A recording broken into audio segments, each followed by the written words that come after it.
This nibble originally aired on RSBANDB Update, episode 846, Pandora's Skilling Bundle. Enjoy. So, skilling bundles.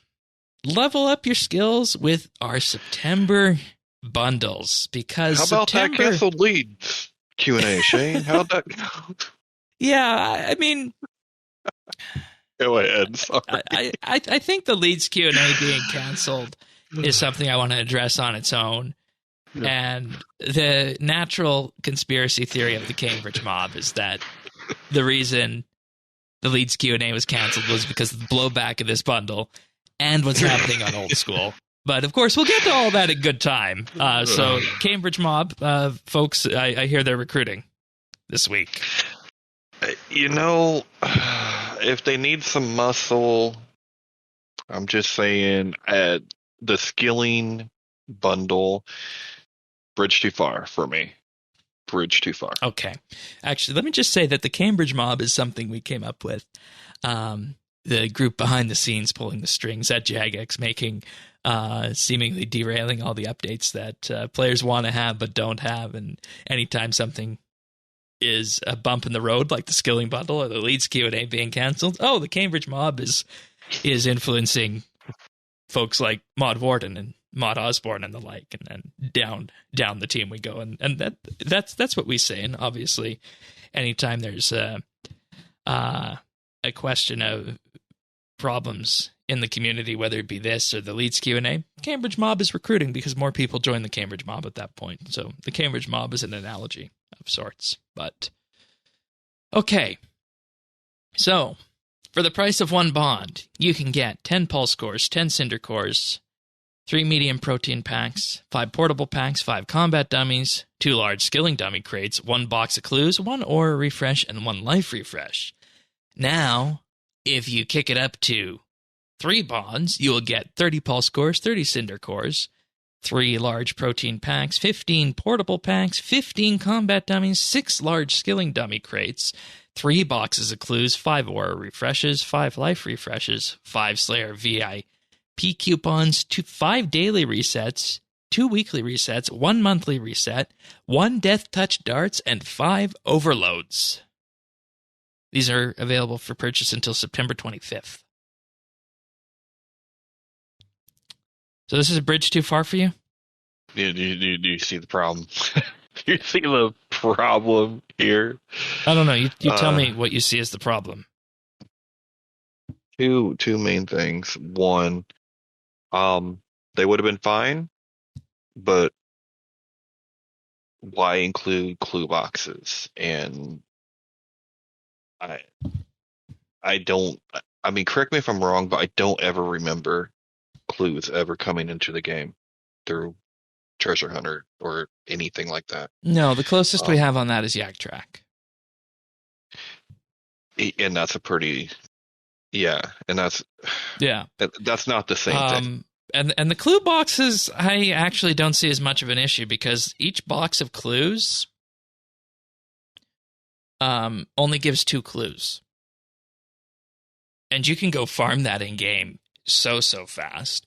And the clue boxes skew heavily towards easy, medium, and hard.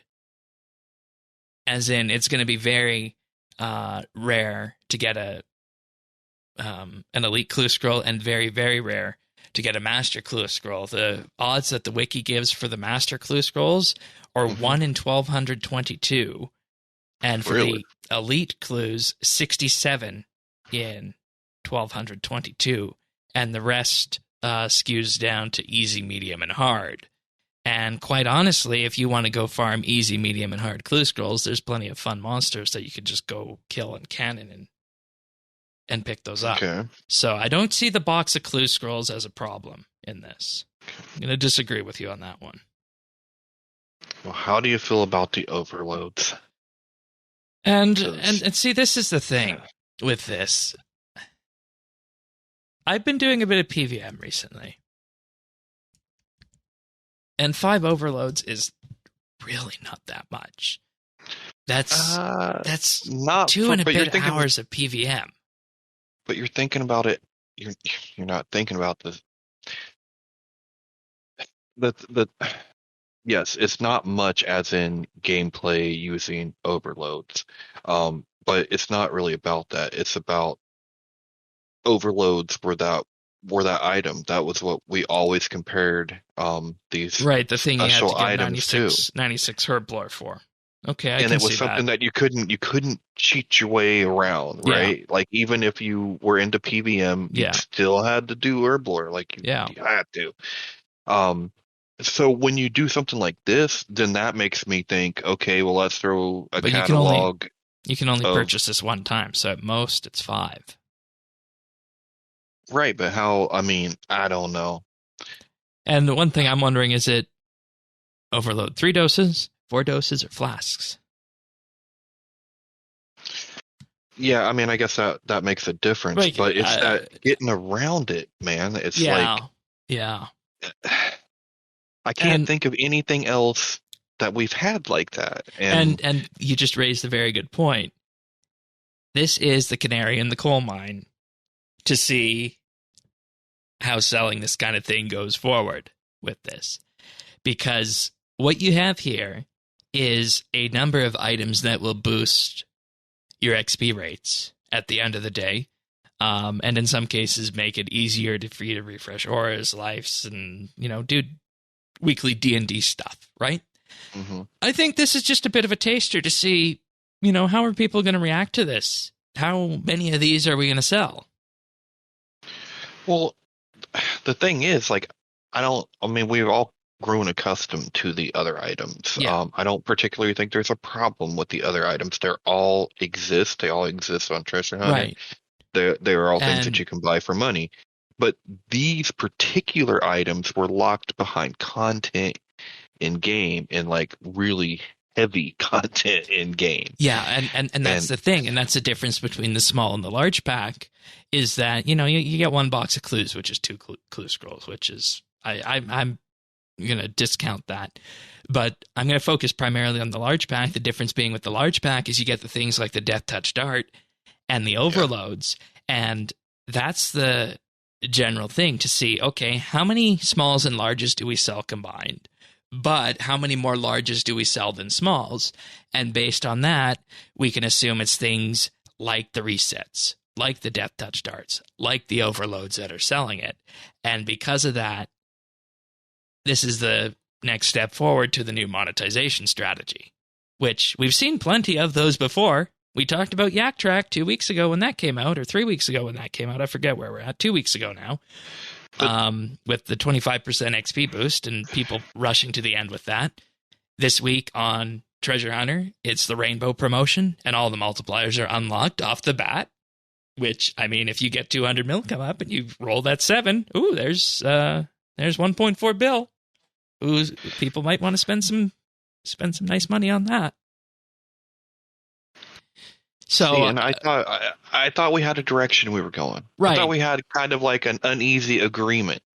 yeah. And this is I never would have imagined it going this direction. And Like you I see what's couldn't happening with this is that this is slowly ramping up the monetization efforts. Like, I mean, it's quite clear that's what the goal has been for the last few weeks. Oh, well, yeah, it's clear the goal, but I mean this is how I see this, Shane. Like if we can, it may be a one-time purchase, Yeah. but breaking that ceiling Yep. and being able to purchase overloads, You don't go back from that. and why not be able to buy any item? Why couldn't I just buy a Saren God bow? Why couldn't you? Right? There could be one of those in the future. Uh, And so we all in that regard, I And feel we're like we not had a normally system. No, like we're not normally onto this bandwagon that this is the direction that it's going to go. But obviously there's some folks inside the monetization part of the company who want to try these things. yeah, I think when you trade XP and money, it really equates to time. Yeah, And I and you think can make an people argument for that. and people fundamentally understand that. When you go into this, well, they already have a system for this that works. Yeah. It's called bonds. Yeah. And it works really well. Yeah. But now I really don't like, and I really don't like those special things being circumvented like that. I wouldn't mind anything else, you know, anything of an appropriate level, I guess. I don't know, or maybe something that was scalable for you in the game. If Like a scalable weapon or something like that. Well, I meant like scalable potions, right? Oh, Like, okay. if you had to, If you had the if herblore level, you'd get overloads. and that's fine. That I don't have as big of a problem with, even though I still don't like it because I still think it leads to the item for purchase, scenario. But it's still better than what we got. Yeah, and I mean at the end of the day, we've had this discussion so many times before. Everybody says they want Treasure Hunter to go away. And we've warned time and time again on this show that if that's the direction the community asks for monetization to go in the game, on top of the subscriptions, this is the next logical step with this. And I'm not saying that this is necessarily a good thing. What I'm saying is that this is the next logical step of monetization for the game if we're going to move away from things like Treasure Hunter. You can find full episodes of RSBANDB Update right here on this YouTube channel. If you found this video useful or just enjoyed it, like and subscribe, or leave a comment.